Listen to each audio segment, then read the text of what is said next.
음, 여러분 이렇게 같이 예배드리는 것이 복입니다. 그동안 우리가 참 오랜 날 동안 비대면 예배를 드리면서 공동체의 예배가 언제쯤 회복될 것인가라는 것을 생각을 해 보았을 것입니다. 근데 처음에 공동체 비대면 예배를 드릴 때에는 공동체 예배에 대한 아쉬움이 막 남아서 언제 예배를 우리가 교회 가서 드릴 수 있습니까라고 문의하기도 하고 그랬는데 3년의 시간이 흐르면서 이제는 이 비대면 예배가 익숙해 있는 사람들이 있어요. 근데 사실 우리가 이런 역사의 현장에서 이러한 것들을 맛보는 자체도 후대에 우리의 신앙을 알려줄 수 있는 좋은 기회입니다. 왜냐하면 우린 겪었잖아요. 경험했지 않습니까? 그래서 비대면 예배를 경험하면서 우리가 가졌던 것들, 그러면서 대면 예배에 향한 열망을 우리가 이야기할 수도 있고 그럴 것입니다. 제가 그 뉴질랜드를 다녀온 것에 대해서 말씀드렸죠. 지난주에 아마 잠깐 언급을 했었는데 사실 두 개를 다 드렸어요. 비대면 예배로 우리 교회의 예배의 실황을 차 안에서 이렇게 듣기도 하고 떠나기 전에 7시, 8시부터 출발이 움직였었기 때문에 6시에 일어나서 다른 교회 성도 한 분하고 세 사람이서 예배를 드렸습니다. 6시부터 6시 40분까지 예배를 드리니까 설교를 제가 한 30분은 한 것 같아요. 30분은 설교를 하고 예배를 드렸습니다. 그리고 이제 버스 안에서는 우리 교회 예배 실황을 이렇게 들으면서 두 개를 예배를 드렸습니다. 드렸는데 그 뉴질랜드에서 그 같이 예배드렸던 분이 우리 교회 헌금하려고 했던 거 거절했었잖아요. 거절했었는데 아내한테 또 연락이 온 거예요. 아내한테 연락이 오고 그래서 계속 연락이 오기 때문에 어쩔 수 없이 아내가 사실 저는 아내에게 이야기했어요. 그 교회에 헌금하시라고. 근데 헌금하라고 했는데 계속 연락이 와서 어쩔 수 없이 계좌번호를 알려주었대요. 계좌번호를 알려주고 난 다음에 이제 나중에 교회를 제가 왜 교회 확인을 하냐면은 교회에 그 차량이 바꾸어졌는데 시에서 환경부담금에 대한 이 차량의 지원금이 나오질 않더라고요. 근데 이번에 나왔더라고요. 나왔는데 확인하는 중에 그분이 헌금을 하신 거예요. 그래서 얼마를 하셨냐면은 100만 원을 하신 거예요. 그래서 제가 그냥 예배를 드렸을 뿐인데 제가 액수를 이야기하는 것이 아니라 거기에 단서가 하나 달아 있어요. 언니가 그때 같이 움직였는데 언니가 교회를 안 다니는 거예요. 언니의 구원을 위해서 기도해 달라는 단서를 붙여가지고 언니의 이름으로 헌금을 했더라고요. 사실 그리스도 안에서 이 생명의 교통은 성령으로 말미암아 우리가 육신으로는 장소에 제한이 있지만은 성령으로 말미암아 우리의 장소는 제한이 없습니다. 여기서도 예배를 드리고 유럽에서도 이슬람권에서도 그리고 미주에서도 이 예배가 드려짐은 주의 영으로 말미암아 일어난 놀라운 일들인 것입니다. 근데 예수님이 육신을 입고 하나님의 아들이 육신을 입고 이 땅에 왔을 때는 예배 드릴 수 있는 장소가 제한되어 있어요. 예수님 계신 곳에서만 예배를 드리는 것입니다. 왜냐하면 예수님과 함께 예배를 드리니까. 그래서 예수님이 갈릴리에서 예배를 드리면 예루살렘은 예배를 못 드리는 거예요. 왜냐하면 하나님의 아들, 예배의 실제이신 하나님의 아들이 오셨기 때문에. 그런데 이제는 그의 영을 보내주심으로 말미암아 온 땅 가운데서 이 예배를 통해서 그리스도가 이루신 놀라운 구원의 일들을 찬송하며 하나님을 예배하는 것입니다. 그러니까 여러분들이 성령으로 말미암아 예배를 드리는 것은 뭐냐 하면은 내 육신의 모든 생각들을 내려놓고 주의 영이 내 영을 이끌어 가지고 하나님 아버지께로 향하여 나아가게 하는 것입니다. 그러니까 그런 것들에 대한 이 성령에 대한 이러한 것들이 우리에게 분명하게 자리를 잡지 않으면 계속 신앙생활은 혼돈이 오게 됩니다. 자, 오늘 우리가 본문을 보면은 이스라엘 백성들을 먼저 알아야 돼요. 이스라엘 백성들은 3대 절기를 반드시 지켜야 됩니다. 3개의 절기를. 자, 이스라엘 백성들이 지켜야 될 3개의 절기는 유월절, 맥추절, 초막절입니다. 이스라엘 백성들은 1년에 2번 추수를 해요. 그래서 그 추수하는, 그들이 추수할 때에 밀과 보리를 먼저 추수하고, 그 다음에는 또 한 번 추수할 때에는 과일의 열매들, 포도나무, 무화과나무, 감람나무 열매를 추수를 합니다. 자, 이스라엘 백성들이 애굽 땅에서 나왔습니다. 그리고 광야의 길을 걸어갑니다. 광야의 길을 걸어갈 동안에는 그들은 농사를 지을 수가 없어요. 광야라는 이 땅 자체가 농사가 안 될 뿐만이 아니라 농사를 짓기 위해서 약속의 땅을 향하여 가는데, 농사를 짓기 위해서 신광야에 머물러 있을 수는 없잖아요. 농사를 짓기 위해서 마라의 그 장소에서 머물러 있을 수 없습니다. 그들은 농사를 짓는 게 중요한 게 아니라 약속의 땅으로 가야 되고, 약속의 땅에서 농사를 지어야 됩니다. 그러니까 그 땅을 먼저 향하여 가야 됩니다. 그리고 마침내 이스라엘 백성들이 약속의 땅에 들어가게 돼요. 농사를 짓지 않고 광야의 길을 걸어갈 때에 하나님께서는 하늘로부터 만나를 내려주셨습니다. 저들이 먹는데 어려움이 없도록 하늘로부터 만나를 내려주었고, 이 만나는 가나안 땅에 들어가면서 그쳐진 것이 아니라 약속의 땅에 들어가서 농사를 짓고 이 농사의 수확물을 얻었을 때에 그때 만나가 그치게 됩니다. 약속의 땅에 들어가서 농사를 지으니까는 이제 가나안 땅에 있던 농경 문화와 연결이 되게 되죠. 그래서 농경 문화와 연결이 되기 때문에 하나님은 이스라엘 백성들에게 밀과 보리를 추수하고 난 다음에 감사의 절기를 지키도록 광야에서 이미 말씀을 하였어요. 광야에서는 내가 다 먹여줄게. 약속의 땅에 들어가면 너희들이 농사를 지어야 될 텐데, 밀과 보리를 추수하는 이 추수의 첫 번째 열매를 가지고 내게 나와 감사의 절기를 지키라라고 하는 것이 바로 맥추절입니다. 그리고 이 맥추절은 또다시 이렇게 이름이 불려지게 됩니다.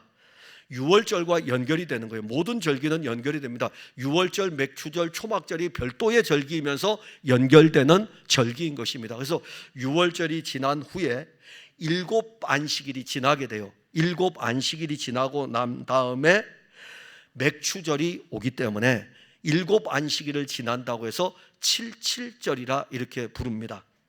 근데 또 이 맥추절은 어떻게 부르냐면은 레위기 23장 16절에 보면 7 안식일이 지나고 난 그 이튿날까지 합하여서 50일, 7 안식일이 지나는 것은 77에 49니까는 49일이죠. 7주, 77절 그렇게 부르다가 이 7 안식일 이튿날까지 합하면 50일이 됩니다. 그래서 7 안식일 이튿날까지 합하여서 50일을 계수하여 새 소재를 여호와께 드리라라는 이 말씀으로 인하여서 맥추절을 오순절로도 불리는 것입니다. 50일째 되는 날이라 해서.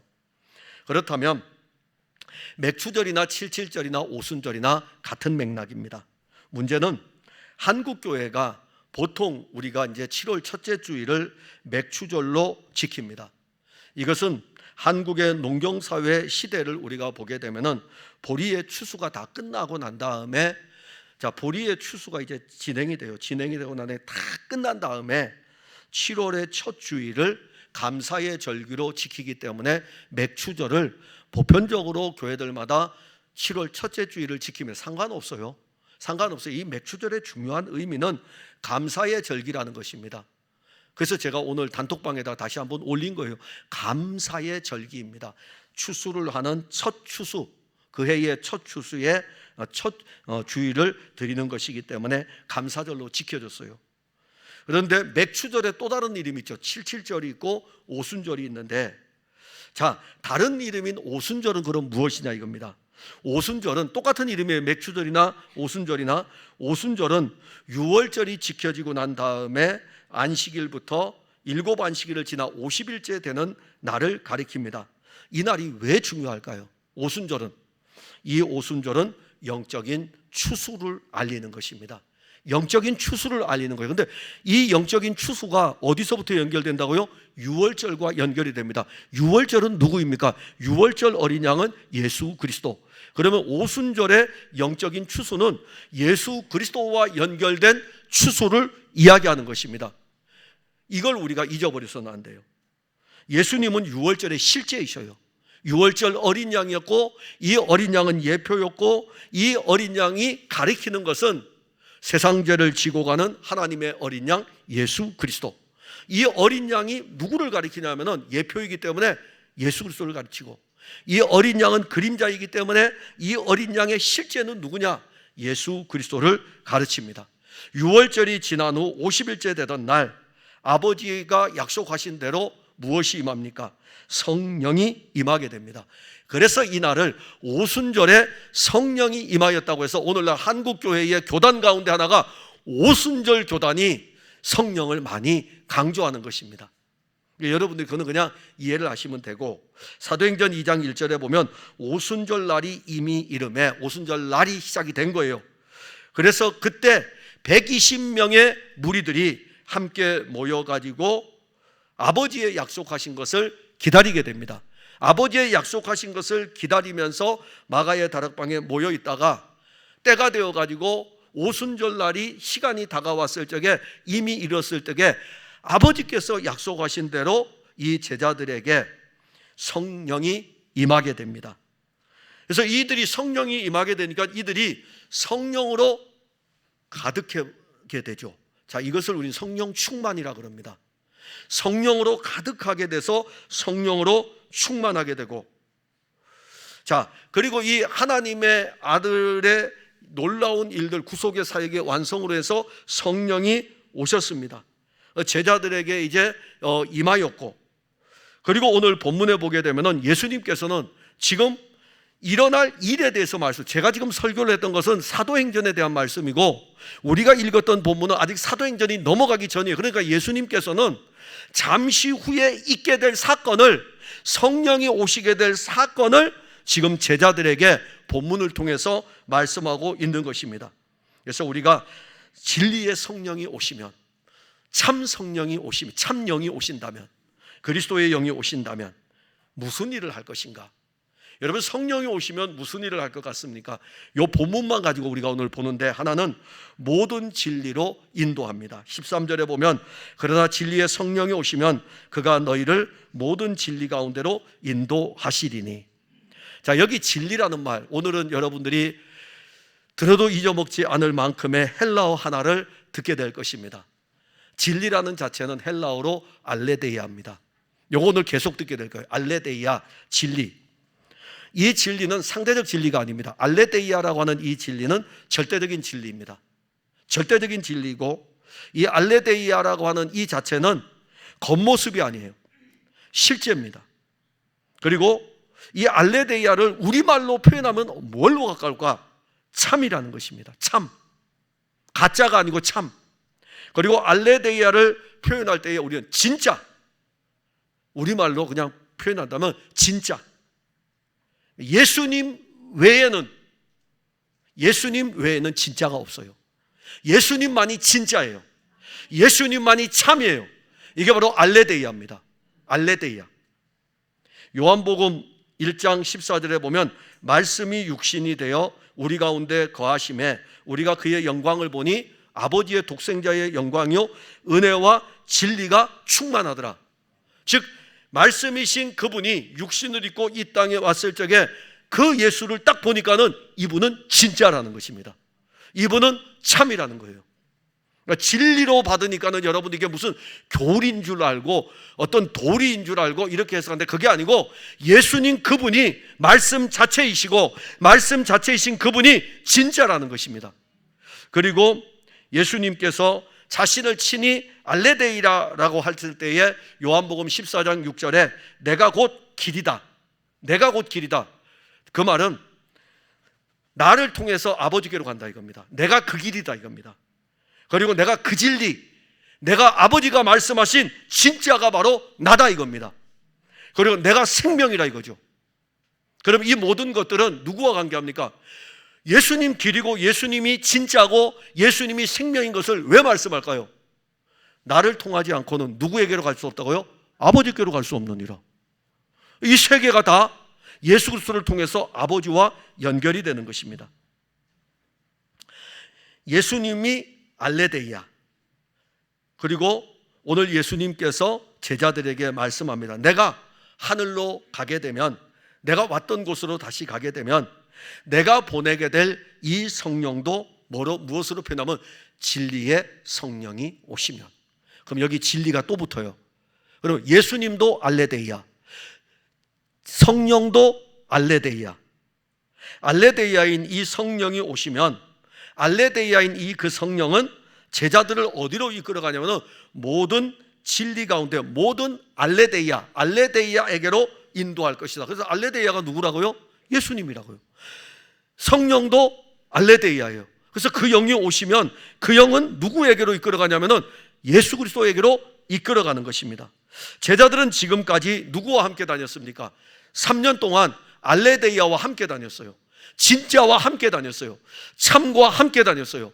그분의 입에서 나오는 모든 말씀은 진짜예요. 그분의 입에서 나오는 모든 말씀은 참이에요.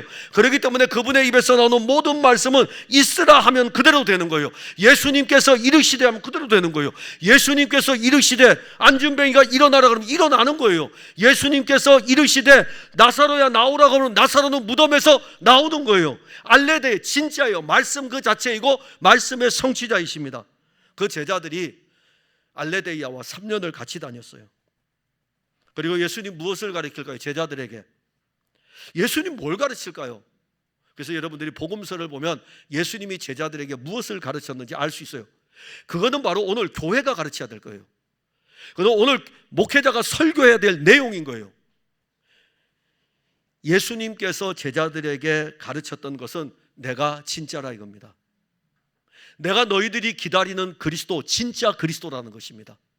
내가 참이라는 거예요. 그래서 예수님은 제자들에게 많은 이적과 능력을 나타내시면서 가르치실 때마다 예수님이 가르친 것은 다른 거 아니에요. 내가 하나님의 아들이야. 내가 그리스도야. 진짜 그리스도야. 내가 참이야. 이걸 가르친 거예요. 그런데 제자들은 3년 동안 예수님 따라다닙니다. 그런데 아직도 제자들은 무엇이 남을까요? 도대체 예수님이 진짜 알레데이아인지 진짜인지, 그리스도가 진짜인지, 이분이 진짜 그리스도인지 알지 못하는 것입니다. 육신을 입으신 하나님의 아들이 알레데이아임을 증거하였고 자신이 참인 것을 알려주었지만 제자들은 계속 더 깊이 들어가지를 못하고 그냥 머물러 있었어요. 그래서 예수님이 제자들에게 오늘 본문에서 말씀하실 때에 진짜 참 내가 보낼 영이 온다면, 내가 보낼 내 영 성령이 오신다면 모든 진리 가운데로 인도하실 것이다. 육신을 입으신 하나님의 아들이 가르치는 것에 대해서 제자들이 예수님의 가르침의 깊이와 예수님의 가르침의 넓이에 대해서 알지를 못해요. 여러분, 우리가 신앙생활 할 때 예수님에 대한 깊이가 얼마나 깊은지 아십니까? 예수님에 대한 넓이가 얼마나 넓은지 아십니까? 교회 다니면서 설교 몇 편 들었다고 그 얄팍한 지식 가지고 예수님을 안다고 하는 것들을 버리셔야 돼요. 늘 우리는 예수 그리스도의 깊이를 알고 예수 그리스도의 넓이를 알기를 주께 구하여야 돼요. 제자들이 3년 동안 바로 옆에서 예수님과 함께 다녔음에도 불구하고 예수님의 깊이를 모르겠어요. 예수님의 넓이를 모르겠어요.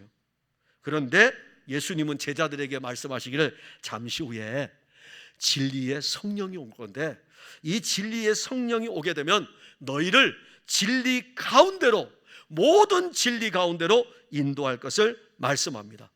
자, 그러면 여기서 모든 진리는 누구냐 이겁니다. 모든 진리. 모든 진리는 무엇일까요? 진리는 알레데이아예요. 그리스도 예수는 알레데이아예요. 그러면 그리스도 예수는 모든 것에 참이셔요. 그리스도 예수는 모든 진리의 실제이셔요.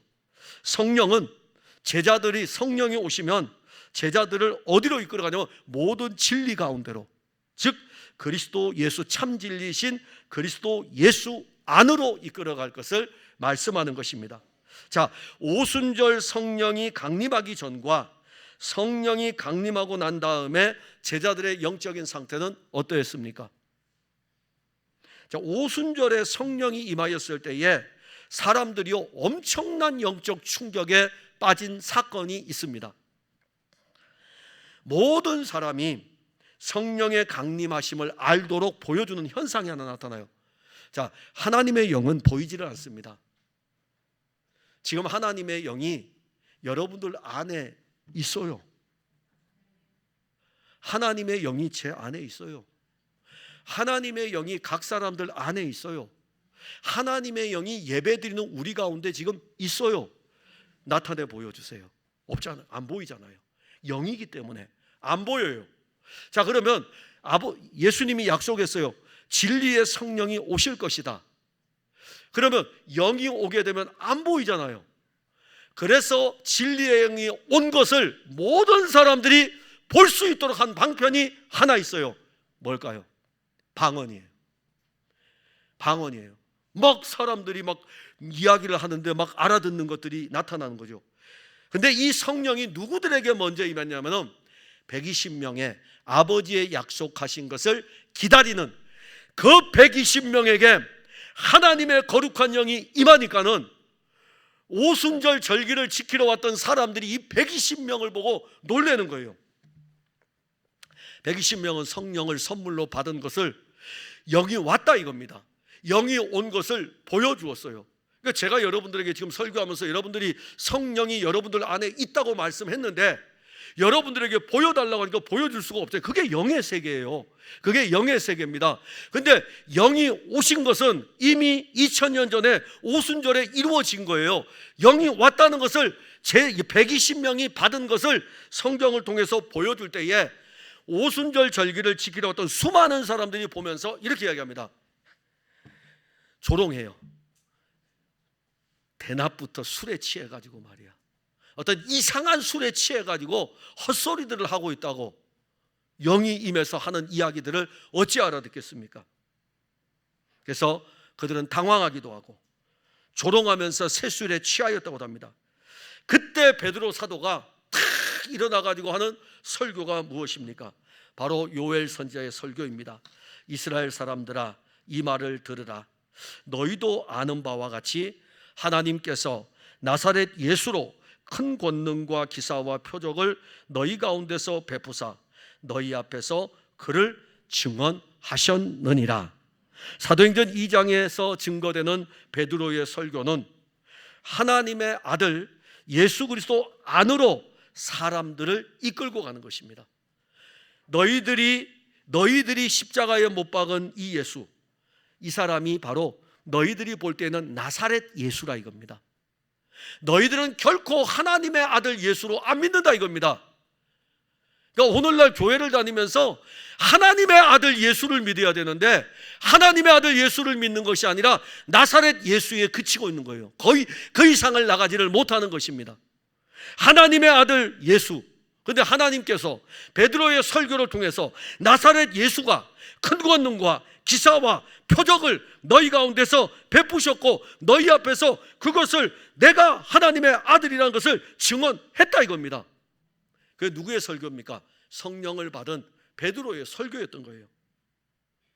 이 설교가 그 말씀을 듣는 사람을 어디로 끌고 가냐면은 예수 그리스도 안으로 끌고 가는 것입니다. 우리는 예수 그리스도를 믿는 믿음을 가진 사람입니다. 근데 여러분들이 가진 이 믿음이 어디에서 온 것인지 알고 있습니까? 고린도전서 12장 3절에 보면 그러므로 내가 너희에게 알리노니 하나님의 영으로 말하는 자는 누구든지 예수를 저주할 자라 하지 아니하고 또 성령으로 아니하고는 누구든지 예수를 큐리오스 주시라 할 수 없느니라. 성령으로 말미암아 우리는 예수를 주라고 고백하는 것입니다. 성령으로 말미암아 우리는 예수를 그리스도이며 하나님의 아들이라고 고백하는 것입니다. 만일 여러분들이 예수님이 나의 구세주임을 고백하는 그것을 믿는다면 그 사람은 성령으로 말미암아 이 일이 이루어진 것을 믿어야 돼요. 제가 지금 예수는 그리스도이십니다, 예수님은 하나님의 아들이십니다, 제가 믿어요. 이것은 성령으로 말미암아 이루어진 것입니다. 똑같아요. 여러분들도 마찬가지입니다. 오늘 여러분들은 내가 믿음으로 고백하는 예수님인지 아니면은 종교적으로 고백하는 예수님인지를 분간하셔야 됩니다. 주일학교 아이들은 대부분이 종교적으로 예수 믿는 사람 손 들으세요 그러면은 주일학교 친구들이 촤 이렇게 든다고요. 이렇게 들어요. 아직은 이 아이들이 아직은 종교적으로 손 드는 거예요. 종교적으로 필요해요. 외적인 소명이 필요합니다. 왜냐하면 외적인 부름이 있어야 돼요. 자꾸 전도해가지고 데려와야 돼요. 그래야 내적인 은혜로 나가기 때문에 전하는 자가 없는데 어찌 들을 수 있겠습니까? 외적인 부름이 필요하지 않는 게 아니에요. 필요해요. 그래서 주일학교에서 아이들이 교회 교육을 통해서 자꾸 들어야 돼요. 선생님들은 이 아이들에게 그리스도 예수를 끊임없이 공급해 주어야 돼요. 그러니까 종교적인 고백에서 이제 그래도 장성한 자에 오르게 되면은 제가 고백하는 거 예수는 그리스도입니다. 예수는 하나님의 아들이십니다. 이거는 종교의 고백이 아니에요. 제 신앙의 고백입니다. 이 신앙의 고백은 누가 주었다고요?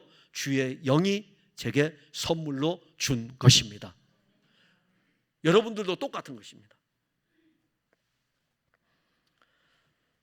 성령으로 인도함을 받는 사람은 예수님을 주로 고백하게 되고, 이렇게 예수님을 구주로 고백하는 그리스도인은 그 안에 그리스도가 함께하는 사람입니다. 이러한 사람에게는 예수 그리스도가 성령으로 자신의 영 안에서 역사하고 있음을 누리고 있습니다. 문제는 종교적으로 고백하는 예수님인데 우리 중에는 아마 이러한 분들이 없을걸요? 또한 없어야 됩니다. 그러나 교인들 가운데는 우리 교인들 말고 교인들 가운데 더러는 예수님을 자기의 종교적 관점에서 따르는 사람들이 있습니다. 이것은 성령으로 말미암은 것이 아니고 자기의 경험과 자기의 종교적 지식에 의존한 종교 생활일 뿐입니다. 진리의 성령이 오시면 그 영은 여러분들을 종교 생활로 이끄는 것이 아니고 그 영은 여러분들을 그리스도 안으로 이끌어가는 것입니다. 그리고 진리의 성령이 그러면 어떻게 우리를 예수 그리스도에게로 이끌어갈까요? 그 안으로 들어가게 할까요? 그거 이제 차지하죠. 그거 차지해야 돼요. 13절에 보면 그러나 진리의 성령이 오시면 그가 너희를 모든 진리 가운데로 인도하시리니 그가 스스로 말하지 않고 오직 들은 것을 말하며 장래일을 너희에게 알리시리라. 성령은 스스로 말하지 않습니다. 영인데요, 스스로 말하지 않습니다. 성령은 오늘 본문 13절에 기록된 대로 들은 것을 말합니다. 자, 성령이 들은 것을 말씀한다는 것이 무슨 뜻입니까? 여기서 우리가 이제 예수님의 말씀을 보시면 이해가 됩니다. 요한복음 8장 26절에 보면 내가 너희에게 대하여 말하고 판단할 것이 많으나 나를 보내신 이가 참되심에 내가 그에게 들은 그것을 세상에 말하노라. 누구에게 얘기하는 거죠? 유대인들에게 하는 거예요. 하나님을 믿는다고 하는 하나님의 백성들에게 이야기하는 거예요. 하나님의 백성이고 하나님을 믿는다면 하나님이 보내신 자 하나님의 아들 예수를 믿어야 되는데 예수를 거절하고 있으니까 그들에게 말하는 거예요. 근데 내가 너희들에게 말하는데 나를 보내신 이가 참되심에, 나를 보내신 이가 누구죠? 하나님 아버지요. 하나님 아버지께서 나를 보내셨고 내가 하나님 아버지께 들은 그것을 너희들에게 말한다. 그 예수님 말씀은 자기의 말이 아니고 하나님 아버지의 말씀이에요. 요한복음 12장 49절에 내가 내 자의로 말하는 것이 아니요 나를 보내신 아버지께서 내가 말할 것과 이를 것을 친히 명령하여 주셨다. 내가 말하는 모든 것들은 내 자의로 말하는 것이 아니라 하나님 아버지가 나에게 주신 말씀이다. 예수님은 오직 아버지께서 주신 그 말씀을 전하였습니다. 그러면 아버지께서 말씀하신 그 말씀은 누구였을까요? 예수님이었어요. 참 놀랍죠. 예수님은 아버지가 말하는 것만 말했고 예수님이 그렇게 말했는데 아버지가 예수님에게 준 것은 내가 너를 세상에 보내니까는 네가 말하라 이겁니다. 내가 너에게 다 주었으니까 너에 대해서 증거하라 이겁니다. 그래서 예수님이 와서 누구에 대해 증거합니까? 베드로가 신앙생활 잘했습니다. 요한이 신앙생활 잘했습니다. 바울이 신앙생활 잘했습니다. 여러분 바울처럼 신앙생활 해야 됩니다. 베드로처럼 신앙생활 해야 됩니다. 요한처럼 신앙생활 해야 됩니다. 그렇게 했을까요? 예수님이? 아니죠. 예수님은 오직 그들에게 예수님 자신만 그냥 가르쳤어요. 예수님 자신만. 세상에 이런 사람이 있다면은 뭐라 그러겠습니까? 자기 자랑하고 있다고 할 거 아니에요. 아니, 제가 설교를 할 적에 이 설교를 하면서 제 자신에 대해서만 이야기하면은 풍성한 교회 다니면 안 돼. 그 교회 갔더니 목사님이 한 목사님 자랑만 하고 있더라고. 그렇게 할 거 아니에요. 근데 성경 보세요. 성경을 보면 예수님은요, 예수님 자신에 대한 이야기로 가득하고 있다고요. 근데 왜 그 이야기를 드려야 돼요? 왜 드려야 될까요? 아버지께서 그것을 하시기 때문에 그래요. 그것을 하시기 때문에. 여러분들은 다른 거 들으시면 안 돼요. 예수님에 대해서만 들으면 되는 것입니다. 요한복음 1장 1절에 태초에 말씀이 계시니라. 이 말씀이 하나님과 함께 계셨으니 이 말씀은 곧 하나님이시라. 예수님 말씀 그 자체이셔요. 그 자체가 하나님과 함께 있었어요. 그런데 이 말씀이 또 하나님이시라 이렇게 말씀하고 있어요. 요한복음 1장 14절에 말씀이 이제는 어떻게 됩니까? 육신을 입고 오셨습니다. 말씀이 육신을 입고 오셔서 말씀이 육신이 되어 우리 가운데 어떻게 하신다고요? 거하심에 우리 가운데 그 말씀이 들어왔다 이겁니다. 주 예수의 말씀이 우리 가운데 들어오니까 그 말씀이 육신이 되어 우리 가운데 거하시니까 우리가 보니까는 그의 영광을 보니까 아버지의 독생자의 영광이요 은혜와 진리가 충만하더라. 예수님은 말씀이며 말씀 자체이십니다. 그러면 또 하나 이제 중요한 거, 오늘 본문에 나오는 진리의 성령은 또 무엇을 증거할 것인가? 예수님이 육신을 입고 오셔서 아버지에 대해서 증거하는데 아버지의 모든 것이 아들인 자기였거든요. 그러면 진리의 성령이 오시면 그 성령은 자기 자의로 말하지 않고 예수님이 말씀하신 대로 들은 것에 대해서 말할 것이다. 성령은 결코 단독 사역을 할 수 없습니다. 성령이 하시는 일은 아버지와 아들을 통해서 하시는 일들인 것입니다. 그리고 성령은 아버지와 아들이 이룬 구원에 관한 일들을 각 사람들 안에 증거하여 가지고 그들 안에 그의 영으로 이루실 일을 말씀하십니다. 그래서 성령이 들은 것을 말한다는 것은 성령은 예수 그리스도에 대해서 증거하는 것입니다. 그리고 장래일을 알려줄 것이다 이렇게 말씀했어요. 들은 것을 말하고 지금까지 사역했던 모든 것, 구약에 기록된 이 모든 말씀들이 주의 영으로 기록되었기 때문에 이 모든 말씀들에 대해서 그리스도를 전할 뿐이 아니라 장래일, 지금 요한복음 16장에 오게 되면 무슨 사건이 기다리고 있을까요? 십자가 사건이 기다리고 있어요. 부활 사건이 기다리고 있어요. 장래일, 하나님의 아들 그리스도에 대해서 증거할 뿐만이 아니라 예수님의 십자가와 부활 사건을 증거하고, 장래일은 또 무엇일까요? 십자가와 부활, 승천이 있고 난 다음에 이제 나타날 현상, 죄에 대해서, 의에 대해서, 심판에 대해서 성령은 그것을 알려줄 것입니다. 그래서 성령은 예수님의 십자가와 부활의 사건을 증거하고, 예수의 십자가와 부활의 이 사건이 복음 중에 복음인 거예요. 그래서 이것이 죄와 의와 심판과 연결될 때 성령은 예수 그리스도의 십자가와 부활을 믿지 않는 것이 죄입니다. 여러분들이 아무리 선하게 살려고 발버둥 칠지라도 십자가와 부활을 믿지 않는 것은 죄입니다.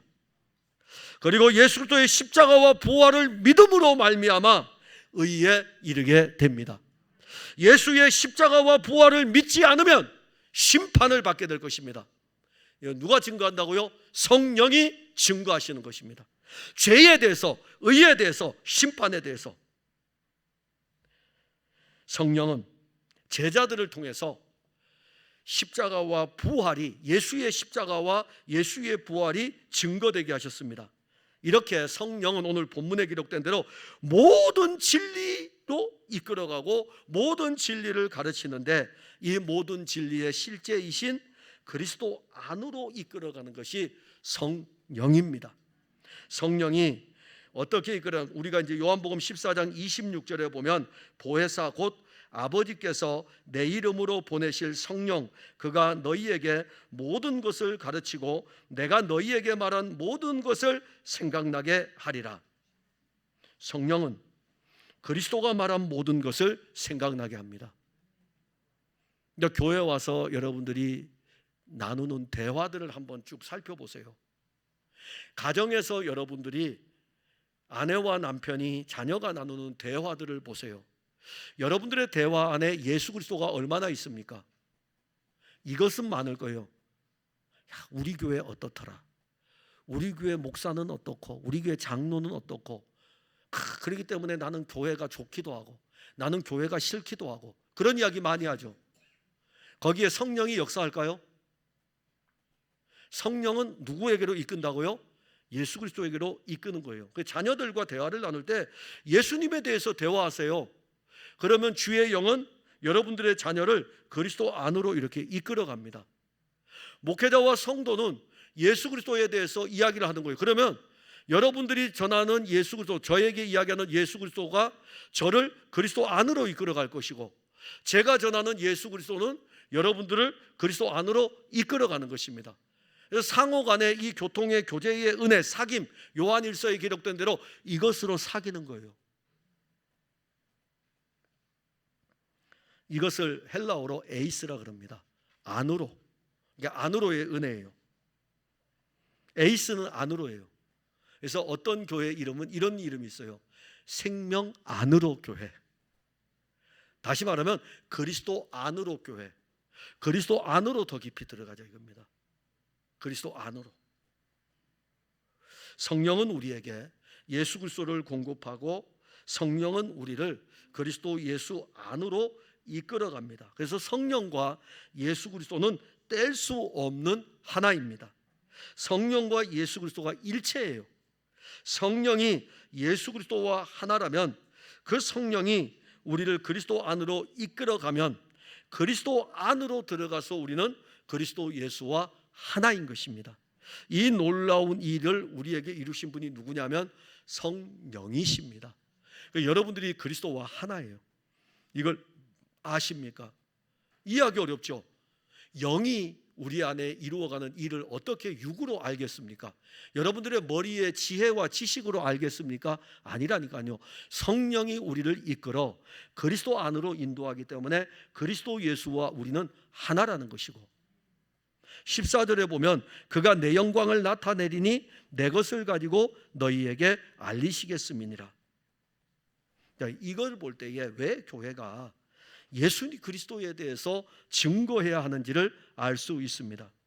성령은 예수 그리스도에 대해서 예수 그리스도의 것을 가지고 일하십니다.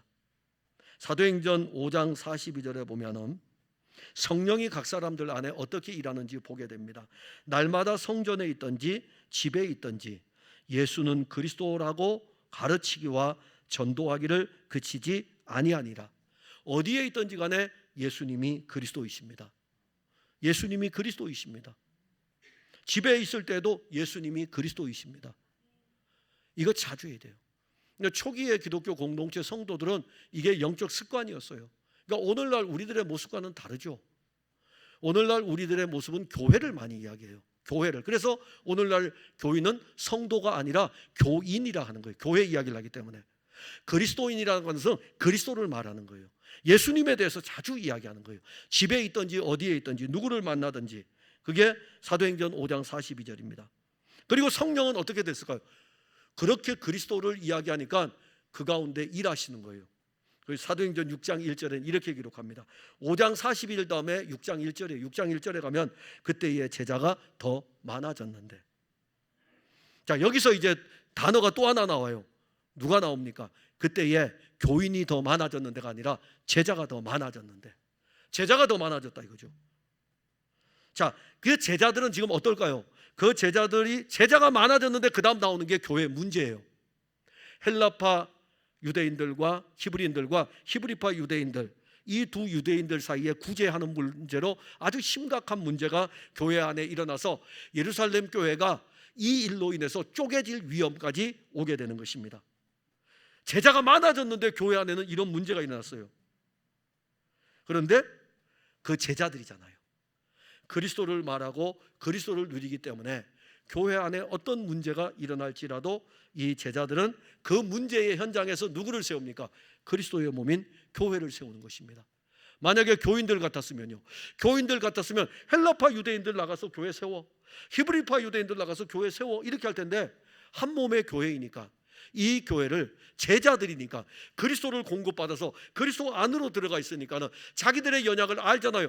헬라파 유대인의 연약을 알고 히브리파 유대인의 연약을 알잖아요. 그래서 뭐 헬라파 유대인들은 막 히브리파 유대인들만 생각하나 봐.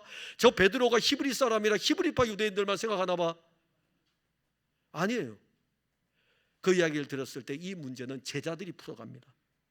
그리고 그 문제가 해결이 되었을 적에 제자들은 또 박해를 받아요. 예루살렘 교회가 바로 이어서 박해를 받습니다. 다 흩어져 버려요. 근데 어디를 가든지 간에 그들은 무엇을 전합니까? 예수님 그리스도이십니다. 사마리아 땅에 가서 예수님 그리스도이십니다. 안디옥에 가서도 예수님은 그리스도이십니다. 그래서 제자들이 어떻게 불려집니까? 그리스도로 불려지는 거예요. 그리스도인이구나. 저들의 입에서는 그리스도가 계속 공급이 되니까 말할 때마다 그리스도가 공급이 되니까 그들에게서 나오는 것이 그리스도이니까 그리스도인이구나. 심지어 스데반 같은 경우에는 제자의 수가 많아지는 사람 중에 한 사람이었는데 그 사람은 그리스도의 이름으로 순교까지 당하지 않습니까? 성령이 역사하는 놀라운 일은 우리를 예수 그리스도로 가득하게 하는 것입니다. 우리는 영적으로 아주 오랫동안 잘못된 가르침으로 인해서 성령에 대해서 잘 알지 못했습니다. 그래서 지금도 그래요. 저도 지금도 오순절파 목회자를 만나요. 그래서 제가 이야기해요. 오순절에서 잘못 가르친 점 막 이야기를 해요. 오순절에서 잘못 가르친 거, 오순절 방언은 성령. 그리고 성령 받지 않으면, 방언하지 않으면 성령 받지 못했다고까지 극단적으로 이야기를 하고 있는데 잘못된 거 아니냐고. 그래서 이야기해요. 성령 받은 사람, 성령 충만한 사람은 방언하는 사람이 아니라 예수 그리스도로 충만한 사람입니다. 왜냐하면 끊임없이 예수 그리스도와 성령이 같이 일하게, 방언과 성령이 같이 일하는 게 아니에요. 예수 그리스도와 성령이 하나이고 그의 예수 그리스도의 영이 주의 하나님의 영이기 때문에 거룩한 영이고, 이 영은 예수님에 대해서 증거하기 때문에 이 영이 그리스도를 증거할 때에 각 사람들 안에 이 영으로 말미암아 그리스도 예수가 전해져서 그리스도 예수로 충만해지는 것입니다. 그러면 오늘 우리가 결론 마지막으로 예수 그리스도는 또 누구냐 이거죠. 아버지의 모든 것입니다. 15절에 보면 무릇 아버지께 있는 것은 다 내 것이라. 그러므로 내가 말하기를 그가 내 것을 가지고 너희에게 알리시리라. 예수님은 아버지께 있는 것에 다 대해서 다 내 것이다. 예수님 그랬어요. 하나님 아버지께 다 내 거야. 그리고 성령은 내 것을 가지고 다 너희들에게 알려줄 것이다. 이 말씀은 예수 그리스도를 알고 예수 그리스도를 누리는 것이 아버지의 모든 것을 누리는 것임을 알려주는 것입니다. 요한복음 14장 10절에 내가 아버지 안에 거하고 아버지는 내 안에 계신 것을 내가 믿지 않느냐. 요한복음 14장 11절에 내가 아버지 안에 거하고 아버지께서 내 안에 계심을 믿으라. 요한복음 17장 10절에 내 것은 다 아버지의 것이요 아버지의 것은 내 것인데. 계속 말씀. 설교를 하시면서요, 유월절을 앞에 두고 예수님이 제자들에게 설교하시는 집중적인 포인트, 나와 아버지는 하나다. 내 것은 아버지의 것이고 아버지의 것은 내 것이고, 예수 그리스도의 것은 아버지의, 전부 아버지의 것입니다. 하나님 아버지께서는 자기의 모든 것을 이제 우리에게 주기를 원하셔요. 주고 싶어요. 다 주고 싶어요. 어떻게 줄까요? 하나님 아버지가 여러분들에게 가장 좋은 것들을 어떻게 줄까요? 아들이신 그리스도를 통해서 다 주시는 것입니다. 그런데 이것이 우리에게 실제가 되게 하는 것은 누가 할까요? 자, 예수님이 제자들과 3년 동안 같이 하면 다 주고 싶은데 아무리 주어도 제자들이 봐도 먹을 수가 없는 거예요. 그런데 우리 안으로 가져오는 거. 자, 봅시다. 제가 찬양대 여러분들은 혹시 찬양하는데 갈증이 생겼다, 제가 이렇게 주는 거예요. 근데 여러분들이 이걸 받았어요. 받았는데 내 것으로 가져올 수가 없어요. 내 안에 들어올 수가 없는 거예요. 내 안으로 들어오면 내가 마셔야 되잖아요. 근데 내가 이것을 어떻게 마실 수가 있어요? 근데 성령은 우리에게 그리스도를 알려주어 가지고 그리스도의 모든 것들이 우리 안으로 들어와서 우리 안에 실제가 되게 하셨어요. 이것이 바로 신학적으로 적용이라는 것입니다. 하나님 아버지께서 구원의 일들을 계획하시고 그 계획하신 대로 하나님의 아들 그리스도를 보내시고 그리스도가 구속의 일들을 완성하였을 때에 이 완성된 구속의 모든 일들이 우리의 것이 되게 하시는 것은 성령이 하시는 일입니다. 그게 놀라운 구원의 일들인 거예요.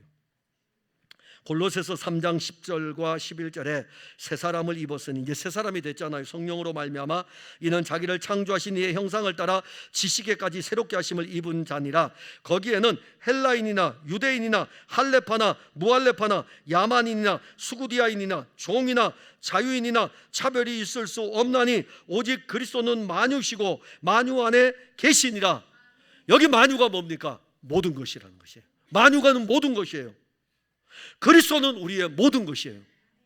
우리의 신분도, 우리의 학벌도, 우리의 재물도, 우리의 명예도 우리가 아니고 그리스도가 우리의 신분이고, 그리스도가 우리의 학벌이고, 그리스도가 우리의 재물이고, 그리스도가 우리에게 명예이고 만유예요.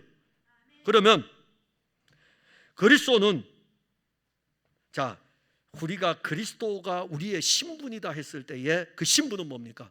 그리스도인이잖아요. 그리스도인. 그리스도는 우리의 학벌입니다.